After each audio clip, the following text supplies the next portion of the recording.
Hello and welcome to WION Live Broadcast from London. I'm Ollie Barrett, and coming up we've got the latest on stories from across the globe. First up, the headlines.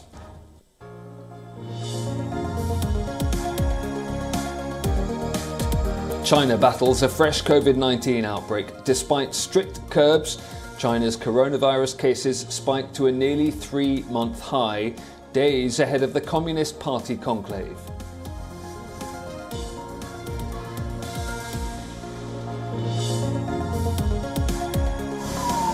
The Islamic State Khorasan claims responsibility for a Kabul military hospital attack.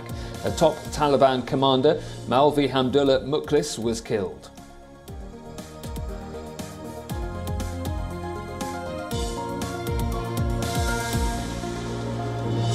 A Tigray rebel forces ally claims the Ethiopian capital could be run over in months, if not weeks. The Prime Minister of the country says rebels would destroy it, not build it.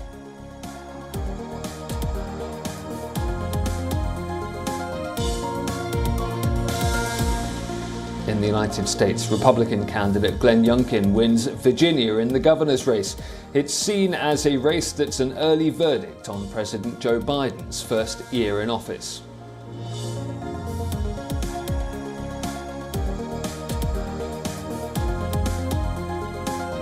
US internet services giant Yahoo pulls out of mainland China as a crackdown by Beijing on the tech industry gathers pace.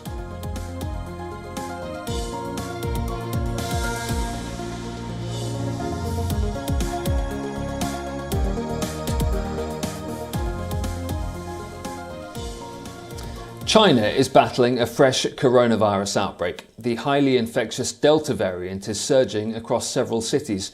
China's new locally transmitted COVID-19 cases have spiked to a near 3-month high. The country reported 109 new infections in the last 24 hours, and local infections have been found in 19 of 31 provinces. In Beijing, temperature screening has been set up at entrances to shopping malls, supermarkets, hotels, cinemas and subway stations. Authorities have also told residents to refrain from travelling out of the city, to postpone weddings and to cut back on all non-essential gatherings. More than half of flights scheduled on Wednesday at Beijing's Daxing Airport have been cancelled.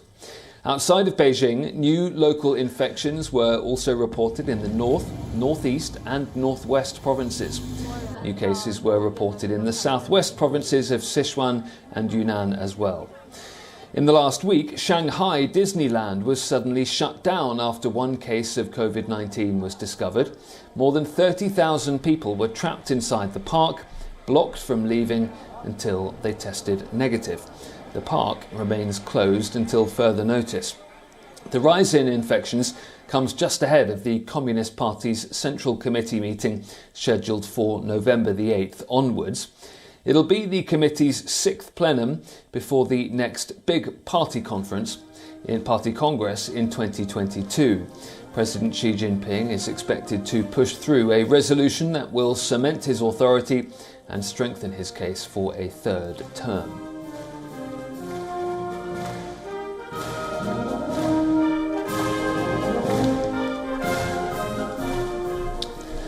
Next to Afghanistan, where the Islamic State has killed one of the Taliban's most senior military commanders, Maulvi Hamdullah Mukhlis.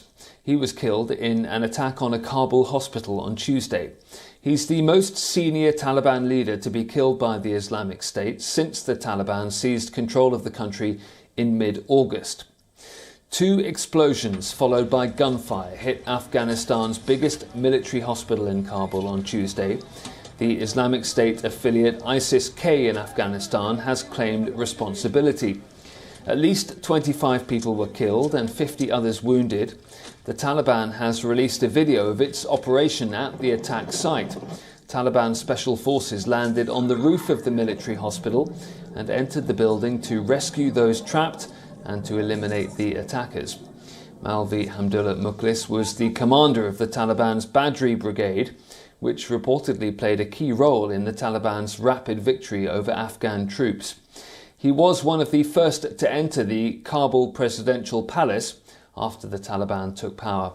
on August the 15th, and he was understood to be the chief military strategist of Haqqani network chief Sirajuddin Haqqani, responsible for security in the Afghan capital.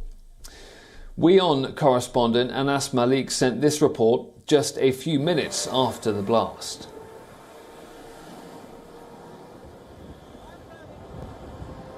There's been an explosion. Behind me, you can see those fumes that are coming out from that's the Sardar Dawood Khan hospital. The road's been entirely cordoned off. It's been cleared. What we've heard are two explosions, sounds of intermittent gunfire. The Taliban are trying to prevent anybody coming near to this very road. There are unconfirmed reports that there can possibly be an attack, but what we've heard from the local media is that there was a suicide explosion or an apparent suicide explosion, and now when we got here we heard two explosions, one of them being very loud. You can see those fumes of smoke, that thick smoke clouds coming out from the Sardar Dawood Khan hospital here in Kabul. Anas Malik in Kabul, Afghanistan for WION World is One. Anas Malik reporting there. Well, it adds to a growing list of attacks and killings since the Taliban took control of the country. The Islamic State has carried out 73 attacks in 78 days since the Taliban takeover. This is undermining the Taliban's claim to have restored security in Afghanistan after decades of bloodshed.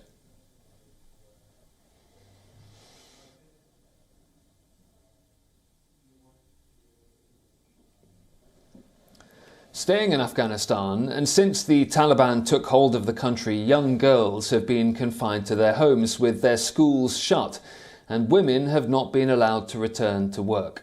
So some of the country's girls are now urging the Taliban not to snatch their right to education. This is Hava, a 20-year-old Russian literature undergraduate whose aspirations to study and work have withered since the Taliban seized power. Like hundreds of thousands of other Afghan girls and young women, Hava has not been allowed to return to academics. To fill her days and keep her mind occupied, she draws and sketches over books in her Kabul home. As long as the Taliban exist here, I can't be hopeful about my future. Because when they don't allow girls to study from the first year, then those of us who go to university and also had jobs were helping our families. Of course, nothing will come of us, because they say whatever we studied in the last 20 years is useless. When the women's ministry was shut down, when we went to protest, they told us, "Who are you? Your only role is to cook, get married and sit at home. You don't need to work anymore." For many like Hava, it is a feeling of frustration and anger. The Taliban has allowed all boys and younger girls back to class, but has not let girls attend secondary school. Most public universities are not functioning at all or only partially. 17-year-old Sahar wants to become an engineer. But for now, she has to learn at home as best she can.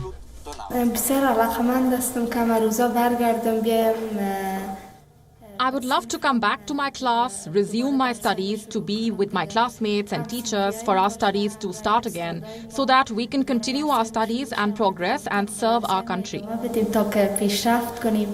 When I see my younger sister and brother who go to school, I feel very sad for myself that I cannot study. They, for example, come home and do their homework, talk about their classmates and their studies. But I feel sad inside that I can't go to school myself. Though the Taliban assured Afghans of honouring their rights, including allowing women to study and work, they are yet to deliver on their promises. Taliban has instead blamed the international community for cutting off aid, making it harder to fund reopening of schools and universities for all. Skepticism continues to grow over Taliban's tall progressive claims. When in power from 1996 to 2001, the Taliban banned all girls from schools and women from paid employment. Bureau Report, WION World is One. The dispute over permits for fishing boats continues between France and the United Kingdom. French President Emmanuel Macron stepped back from slapping immediate sanctions on Britain, but a British trawler seized by France appears to remain held at a Normandy port. The British Environment Secretary had said that he understood the vessel had been freed by France, but a spokesman later clarified and said the minister had misspoken. France is seeking an immediate response from Britain on licences and a conclusive meeting along with the European Commission. We have resumed negotiations since Friday night after a meeting with Prime Minister Boris Johnson and the President, and we have wished to allot an extra couple of days for negotiations. To be very clear, what are we expecting of them? We want a British response before tonight on a document detailing the conditions for obtaining licenses for the 14 vessels in the 612 nautical mile zone. We want to have a conclusive meeting organised tomorrow, presided by the European Commission. That's its role on replacement vessels. We also want Jersey to accept to reconsider the 13 vessels that France wishes to see obtained very quickly. And of course, we also want a precise calendar to tackle all the other topics, such as temporary licenses and technical measures.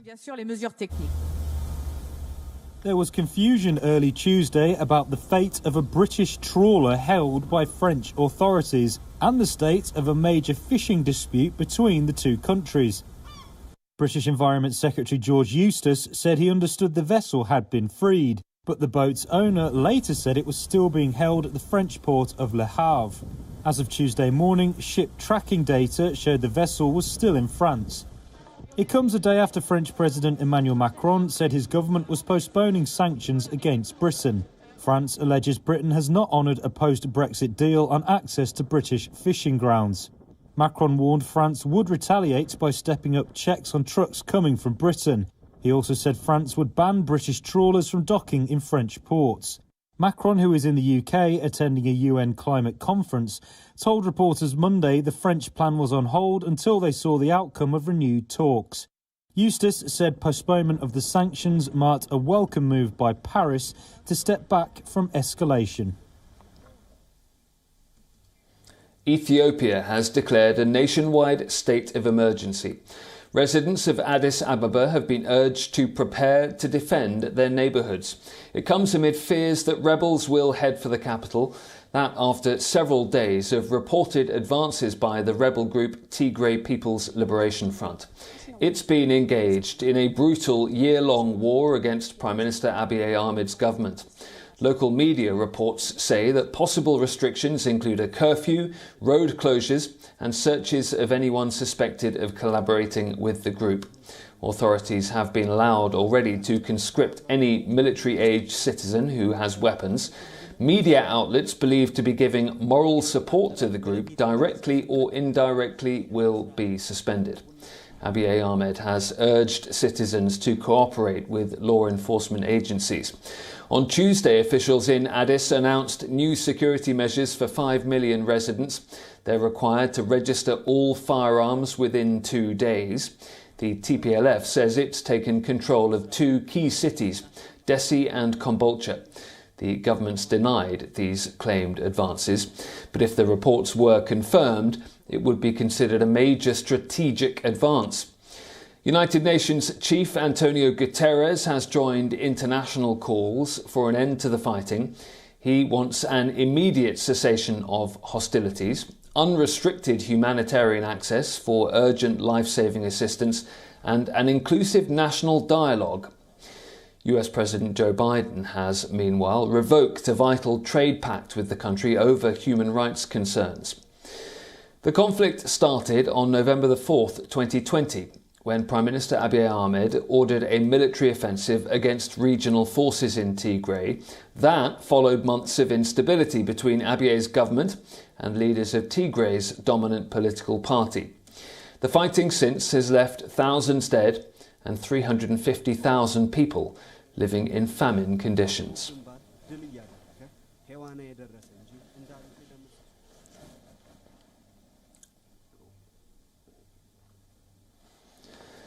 To Australia, where a 4-year-old girl who went missing from an outback campsite more than 2 weeks ago has been rescued by police. 4-year-old Cleo was found locked in a house in Carnarvon, about 100 kilometres away.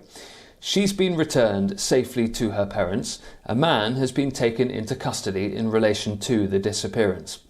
A team of 140 people had been working on the case, with police fielding more than 1,000 tips from the public. A 4-year-old girl who went missing from a campsite in the Australian outback over 2 weeks ago has been found alive and well, according to authorities. Local police said Wednesday they found Cleo Smith inside a locked house in Carnarvon, some 60 miles south of the campsite, early in the morning. They also said a suspect has been taken into custody in relation to her disappearance. A police team broke their way into a locked house in Carnarvon at about 1 a.m. They found little Cleo in one of those rooms. One of the officers picked her up into his arms and asked her, "What's your name?" She said, "My name is Cleo." Cleo was last seen in her family's tent around 1:30 a.m. local time on October 16th at the remote campsite over 500 miles north of Perth, the capital of Western Australia. She had disappeared by the time her parents woke up the next morning. Australian police feared the girl had been abducted and offered a nearly $750,000 reward for information. Prime Minister Scott Morrison tweeted his relief on Wednesday, writing, quote, "Cleo Smith has been found and is home safe and sound. Our prayers answered."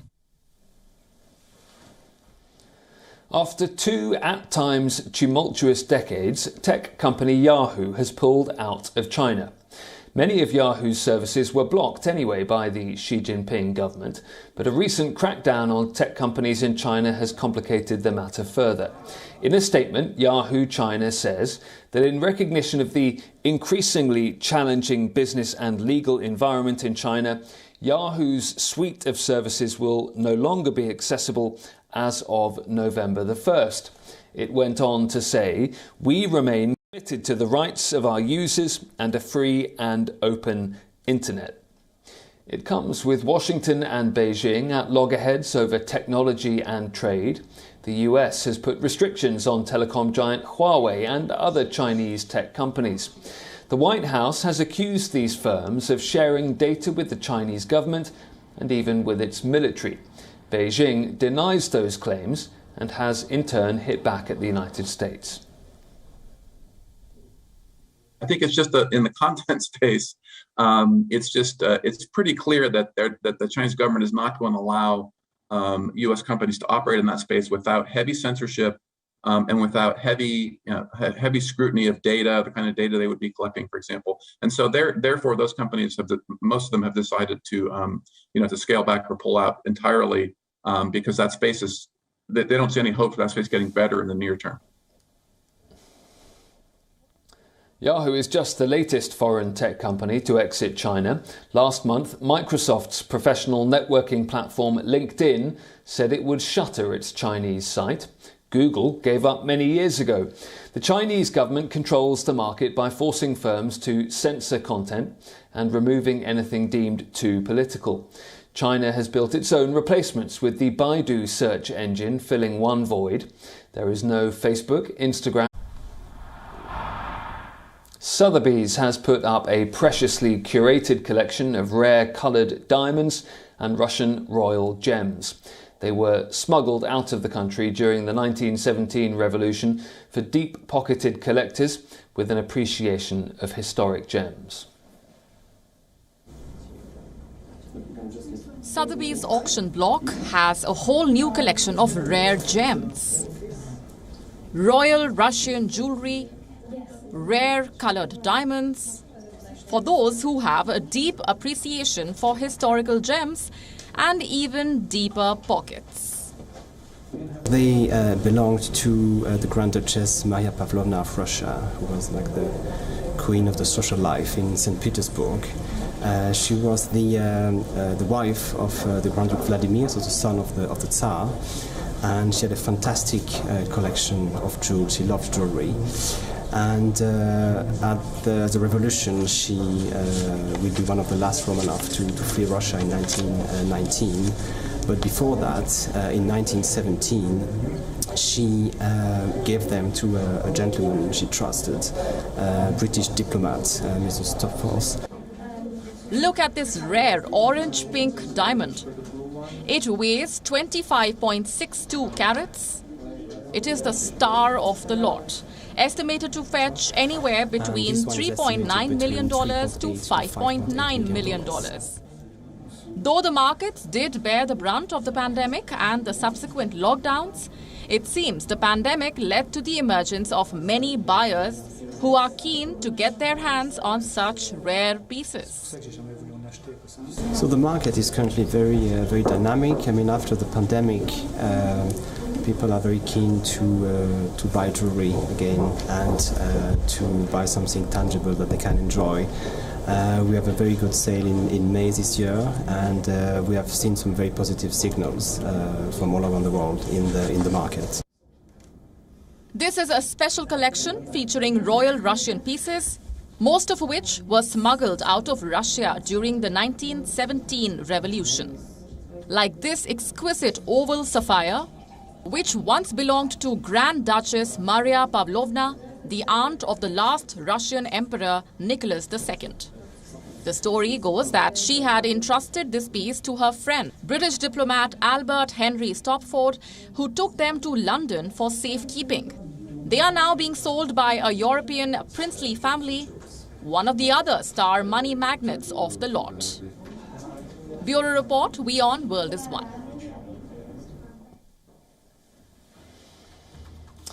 That's all for the gems we have on today's WION Live broadcast from London. I'm Ollie Barrett. For more global news and updates, do stay tuned to WION World is One.